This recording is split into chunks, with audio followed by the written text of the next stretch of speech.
E aí, galera, tudo bem com vocês? Vocês estão aqui no canal Aprender com Igor, que no caso sou eu, caso vocês ainda não conheçam e sejam novos aqui ao canal. Nesse caso, já digo que vocês são bem-vindos. Caso tenham o interesse em aprender e tenham curiosidade sobre diversos assuntos, assim como é o meu caso, vocês certamente vão se sentir em casa e já são muito bem-vindos para assistir este vídeo e os próximos que nós vamos publicar por aqui. Bom, vamos logo ser objetivos, que é para destrinchar um assunto que tem muito o que ser dito ainda. Tanto que nós tivemos que basicamente separar em uma série de vídeos. Nós estamos falando, nos nossos últimos vídeos, e também vamos falar neste,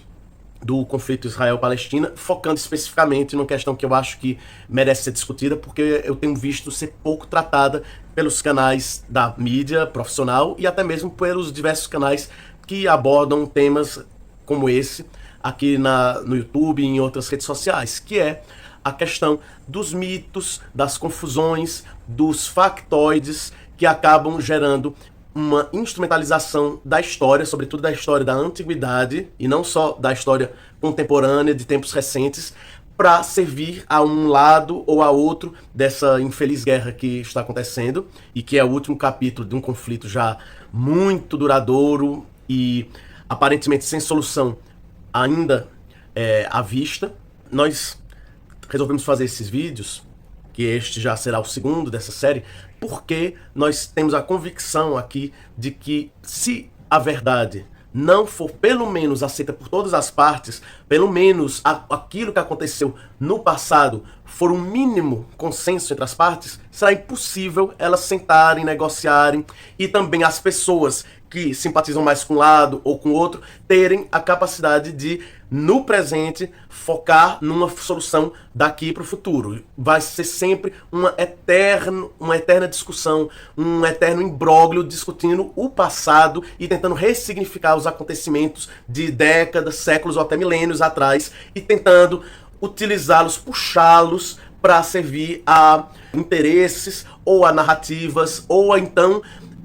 o que considera ainda pior, tentando fazer uma equivalência totalmente falsa entre acontecimentos e relatos de séculos ou milênios passados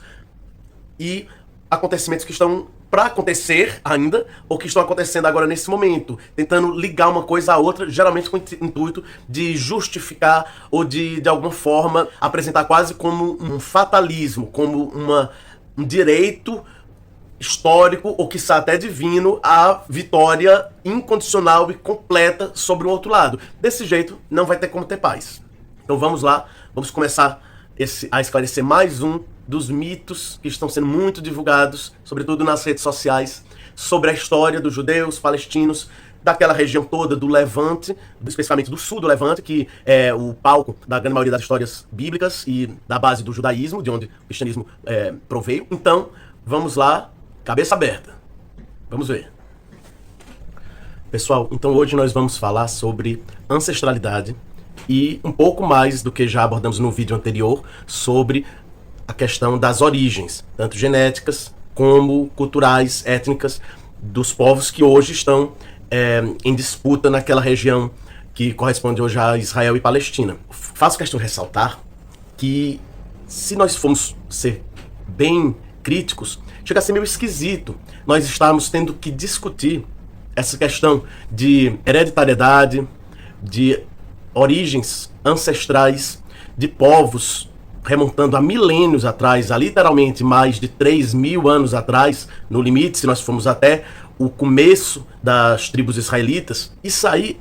é algo que destoa muito dos padrões que são aplicados a quaisquer outros lugares do planeta Terra inteiro. Imaginemos só um exemplo até bem menos drástico do que o que acaba sendo colocado em tantas discussões sobre o conflito Israel-Palestina, seja para defender um direito exclusivo dos palestinos àquela terra, seja para não só justificar o retorno dos judeus, mas sim uma prioridade, uma primazia da propriedade, da titularidade daquelas terras pelos judeus. Imaginemos o caso daqui do dito Novo Mundo. da América. Nós bem sabemos que na imensa maioria do continente americano, há menos de 500 anos, a avassaladora maioria da população era composta de indígenas. E que hoje, não em toda a América, mas em uma boa parte dela, certamente na grande maioria do Brasil, Argentina, Uruguai, Estados Unidos, Canadá, a grande maioria da população deriva a vasta maioria da sua ancestralidade genética de povos que não estavam aqui há apenas 450 anos. Então, é uma coisa que, se você for aplicar os mesmos critérios, as mesmas exigências que alguns grupos fazem ao tratar da Palestina e de Israel, seria um desastre. Aqui na América nós teríamos todos que reconhecer que todos os milhões de indivíduos que não têm a maioria dos seus ancestrais aqui na América, se nós fôssemos voltar numa máquina do tempo até, digamos, 1500, teriam que ser expulsos, teriam que ser despossuídos, teriam que ter declarada a ausência de direito a permanecer nessa terra e a ter a autodeterminação, o direito de querer constituir uma nação, um Estado que represente o seu povo. Porque esse povo é recente demais e porque ele não estava aqui há milênios. Faz sentido? Nós podemos até usar exemplos até do velho mundo. Faz sentido nós negarmos a existência do povo, digamos, inglês,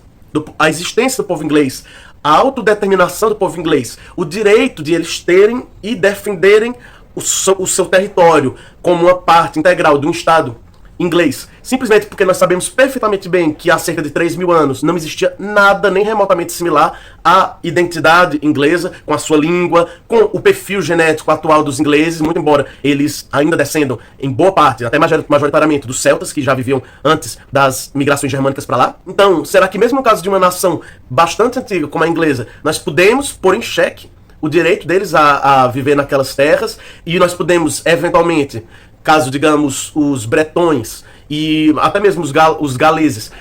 exijam,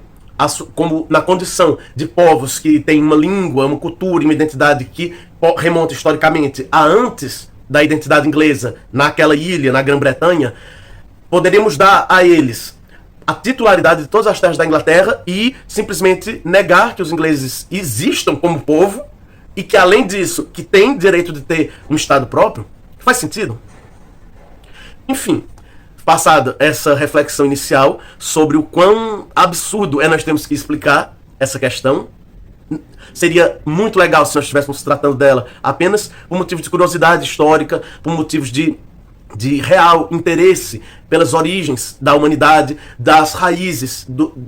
não só dos indivíduos, mas também das etnias e das nações que existem hoje. Seria maravilhoso, mas infelizmente nós sabemos que não é por isso, nós não podemos ser ingênuos. Nós vamos tratar aqui nesse vídeo das origens e da ancestralidade e da história demográfica e genética, não por mero interesse científico, mas sim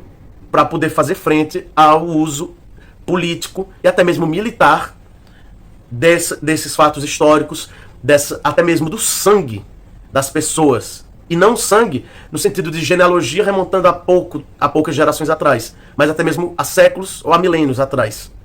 É lamentável, mas é nosso dever esclarecer. Pois bem, nas últimas semanas eu vi muitos posts, li muitos textos e comentários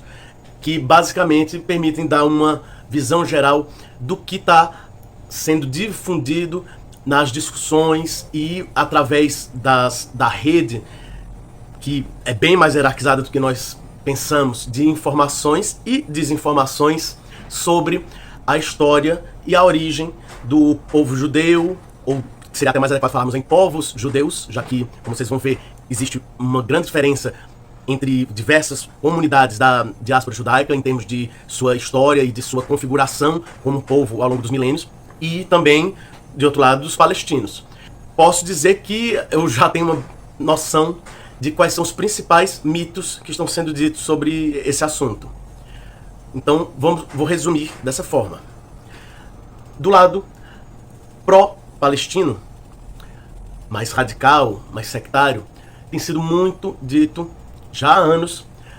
alguns argumentos tais como: primeiro, que os judeus especificamente os judeus israelenses, não são nada mais senão colonizadores europeus que vieram fugidos ou basicamente quase que expulsos, principalmente após o Holocausto, da Europa, após séculos de perseguição e de maus tratamentos, de dificuldades de se integrar na sociedade de lá, e que resolveram reproduzir os erros dos europeus, sendo eles próprios, na verdade, colonizadores, totais forasteiros, sem nenhuma conexão com aquela região do Levante, do Sudeste Asiático. Esse é um dos mitos. E eu vou explicar bem por que é um mito. Outra posição pró-Palestina, pró-árabe, muito comum, tem sido dizer que os judeus, basicamente, não têm relação com os antigos habitantes da Judéia, nem, claro, muito menos com as tribos israelitas. É uma questão que causa muita digressão, muita perda de tempo, de energia e de possibilidades, de oportunidades, por causa dessa discussão sobre legitimidade ligada à ascendência das pessoas, que também, como nós veremos, é muito frequente do outro lado. Agora eu vou dizer o que tenho visto ser muito apresentado pelo lado pró-Israel. Da perspectiva pró-Israel, ou mais genericamente pró-judeus, que infelizmente, como já foi transformado esse conflito em uma dicotomia absolutamente mutuamente excludente, ou isso ou aquilo, ou tudo ou nada, acaba degringolando na deslegitimação também da história, da origem e do vínculo histórico e ancestral com a terra, também do lado palestino, do lado dos árabes palestinos. As principais narrativas que eu tenho visto e que nesse conflito, nesse momento específico do conflito Israel-Palestina atual, da guerra em Gaza contra o Hamas, tem sido, ao meu ver, até bem mais frequente escutar nas discussões, principalmente nas redes sociais, do que os argumentos pró-palestinos, que são até, eu diria, mais antigos, mas nesse momento parece estar um pouco mais abafados do que os do lado pró-Israel. São basicamente esses os pontos que sempre aparecem nas discussões. Primeiro, que os palestinos, na verdade, são apenas árabes, mas não árabes no sentido de terem hoje uma identidade ligada à língua árabe e a costumes e tradições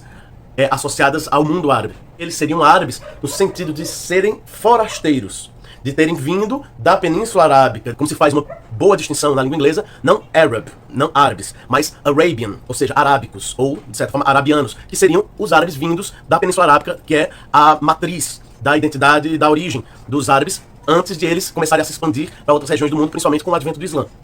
Outro ponto que tem sempre aparecido, que é bem mais absurdo até, é que os palestinos, devido ao uso do nome Palestina para se autodesignar, né, para criar essa espécie de microetnia árabe ligada à terra da Palestina, seriam nada mais, nada menos do que os antigos filisteus. Uma vez que o nome Palestina, etimologicamente, parece estar ligado aos antigos filisteus da época em que eles ainda viviam naquela região e controlavam uma parte do que hoje é basicamente aquela região da planície litorânea de Israel. E aí, a narrativa insiste, os palestinos estariam em guerra há milênios com os judeus. Ou seja, esse conflito não seria um conflito que nasceu com a migração promovida pelo sionismo, depois muito estimulada por perseguições na Europa e mais tarde no Oriente Médio, de judeus para Israel, mas sim, ele seria um conflito de proporções literalmente bíblicas, que remonta ainda à época da briga de Davi com Golias. Tudo devido ao fato de os árabes, que hoje vivem naquela região, se designarem pelo nome que tem sido usado para designar aquele território desde antes mesmo dos romanos. Por fim, para terminar essa sequência de lendas promovidas por cada lado nesse maniqueísmo que nós estamos vivendo, temos pelo menos um mito com o qual parece que tanto o lado pró-palestino quanto pró-Israel parecem concordar, sendo que, ironicamente, estão errados, por mais que queiram acreditar nisso. É que ambos parecem pensar que os judeus, em geral, e especificamente os judeus israelenses, e de outro lado, os árabes palestinos, não têm vínculo algum. E se tem, é muito pequeno e muito distante. Isso, como nós veremos, é um irônico e muito lamentável engano. Porque, na realidade, aquela região está, na prática, vendo um conflito de povos primos. E isso faz parte da tragédia daquele conflito. Porque se trata de povos que, por mais que hoje tenham sido muito separados por desenvolvimentos históricos, culturais e principalmente políticos bem diferenciados, por destinos também de desenvolvimento econômico muito diferenciados, na realidade são dos povos que mais compartilham laços ancestrais e raízes culturais em comum, comparado a todos os outros povos do mundo. E isso torna especialmente triste o fato deles se darem tão mal hoje em dia e de não conseguirem conviver e repartir aquela terra. Então, vamos por partes. Hoje, nós temos, felizmente, muito recurso à análise de DNA. Tanto DNA de pessoas vivas, contemporâneas, como até mesmo o DNA extraído de restos mortais, de pessoas até mesmo de vários milênios atrás. Que, com isso, permite que nós entendamos melhor a composição genética dos indivíduos e a partir deles, seja comparando povos atuais ou povos atuais com povos antigos, conseguimos montar melhor o quebra-cabeça de como as populações foram se misturando e tendo contatos umas com as outras, ocasionalmente sendo absorvidas, outras vezes absorvendo outros povos para formar novas identidades, novas etnias e nações, sucessivamente até chegar no momento atual. Com base nessas pesquisas, que muitas vezes apenas ajudam a corroborar o que já era, se não consenso, mas pelo menos um forte entendimento na comunidade científica através de pesquisas mesmo de arqueologia, de pesquisa histórica através de documentos antigos, pesquisa linguística, que muitas vezes também nos dá boas pistas sobre onde os povos passaram, com quem eles tiveram contatos, com quem eles chegaram a se misturar ou não. Com tudo isso, a genética veio apenas para dar mais embasamento e permitir que nós afirmemos com mais segurança como povos tais como os palestinos de hoje, como os judeus da atualidade, chegaram a ser o que são. O interessante é que os judeus e os palestinos árabes, no final das contas, tiveram trajetórias muito diferentes, perpassaram caminhos muito distintos. No final das contas, no século XX, acabaram chegando a ter que forçadamente, e infelizmente de forma conflituosa, conviver no mesmo espaço que, pelas pesquisas científicas, fica claro que é o mesmo espaço de onde boa parte, mas não toda, nem necessariamente a maioria da ancestralidade genética desses dois povos provém. Então, eles vieram por caminhos muito distintos e acabaram se encontrando. São povos distintos, inclusive geneticamente, mas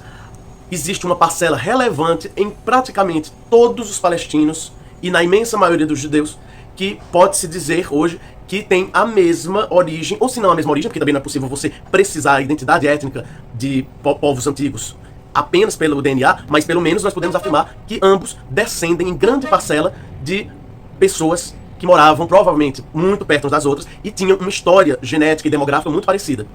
Em outras palavras, os palestinos e judeus, ainda que parcialmente, são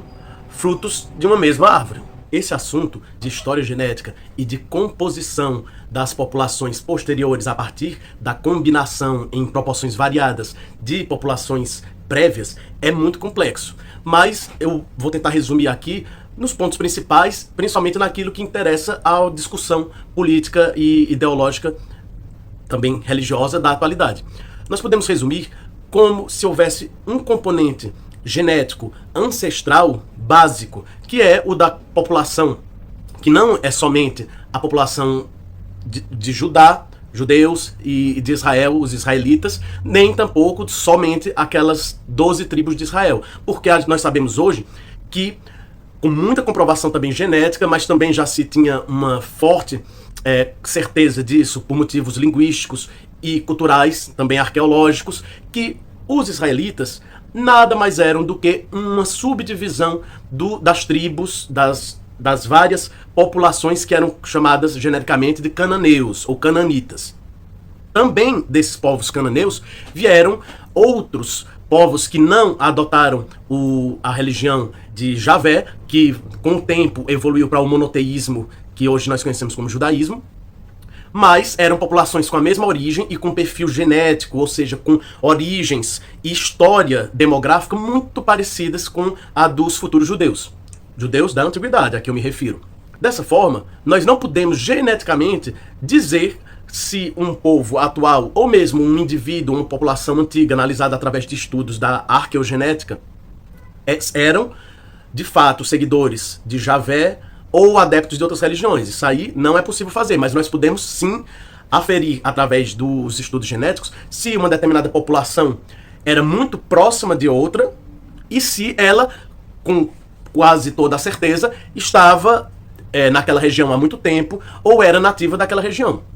Com base nisso, nós podemos então dizer que existe um componente genético básico que é daquele sul do Levante, que hoje nós conhecemos mais como Israel e Palestina, e que configurou um determinado perfil populacional, uma determinada combinação de misturas genéticas que nós encontrávamos naquela região, mais ou menos entre o que hoje é o Líbano e Israel, e que era característico da população judaica em meados de 2000 a 3000 a.C. Essa base, claro, não ficou completamente isolada do resto da população daquela região e de outros lugares nos últimos milênios, porque houve muitas movimentações, não só por causa de invasões e deportações, mas também por causa de migrações, de contatos comerciais entre os povos que também acabam se refletindo em contatos muitas vezes também reprodutivos, porque povos que se encontram também não costumam ficar só na troca de mercadorias, mas também em contatos humanos, afetivos inclusive. Dessa forma, essa base genética do sul do Levante de meados do primeiro milênio antes de Cristo foi sendo aos poucos transformada através da mistura com outros povos ao longo dos deslocamentos e dos acontecimentos históricos que foram afetando as diversas comunidades judaicas, tanto ali no próprio Levante como em vários outros lugares para os quais os judeus se encaminharam e ali formaram novos grupos judeus. A mesma coisa aconteceu também com a população que ficou ali naquela região, ou no que hoje é o próprio Israel e Palestina, ou pelo menos ali nas imediações, afinal é um território muito pequeno, e então é muito provável que várias pessoas ali ao longo de milênios, evidentemente tiveram contato, ou até mesmo chegaram a morar no que hoje está além das fronteiras do que é o Estado de Israel e da Palestina atuais, como por exemplo na Jordânia, ali no Egito, no Sinai, no que hoje é o Líbano e a Síria. Toda aquela região, evidentemente, tem fronteiras imaginárias. Então, como é uma região muito pequena, muito densamente povoada, certamente houve contatos de lá para cá e de cá para lá ao longo dos milênios, inclusive na própria antiguidade, quando ainda a Judeia existia. Essas populações que ficaram ali e que originalmente eram em boa parte adeptas do judaísmo, ou eram muito próximas culturalmente dos judeus, mas ainda resistiam à adoção do judaísmo. Enfim, nós sabemos que, segundo a própria Bíblia, ali na própria região, no que hoje mesmo é Israel, existiam também outros povos que eram bem próximos dos judeus em termos de língua, de cultura, de tradições, costumes e, claro, de apego àquela terra, de morada naquela região desde séculos, até mesmo milênios antes, mas não eram adeptos do judaísmo, como os fenícios, que por acaso, é importante salientar que não se autodenominavam fenícios, mas sim de algo parecido com Canaã, ou seja, o povo cananeu, e também outros povos, que inclusive alguns deles foram ao longo do tempo absorvidos pelos judeus e convertidos ao judaísmo, tanto de forma espontânea, por assimilação cultural, como em outros casos, segundo até alguns relatos bíblicos, de forma forçada, através de conversão forçada, como aconteceu com o povo edomita.